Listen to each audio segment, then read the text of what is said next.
So let's get the layers palette up by going to Window or Layers, and also if you haven't got the tools palette, just hit Tab to show that. Tab's a good way of hiding and showing your floating windows. And the first thing we'll do is grab the zoom tool and just have a look at this nasty sensor spot floating above the horizon like a UFO. And what we'll do to get rid of that is grab the spot healing brush tool and then just click and spray over the problem, and that then gets rid of our nasty sensor spot. Okay, press Z for the zoom tool again, right click to fit on screen, and the shot's a little bit cool looking, so we need to warm it up, and to do that we're going to use our levels adjustment layer. To create that, just click here, choose levels, and now you can dock that to the bottom of the layers palette just by clicking and dragging. There we go, it's now docked, and let's move those over to the right there.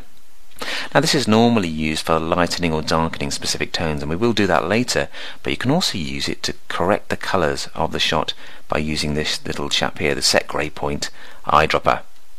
And what happens with this tool is you basically sample an area that should be neutral, and if it's too cool then Photoshop will warm up the shot. So if we go to an area just in the sky here, it's sort of a light blue, so Photoshop's going to think that's a bit cold, I'm going to warm things up, and by sampling and warming this area it'll warm the rest of the shot as a whole. And that's the plan anyway. Click, and there we go, we've got this nice warm and more romantic hue to the colours of the shot.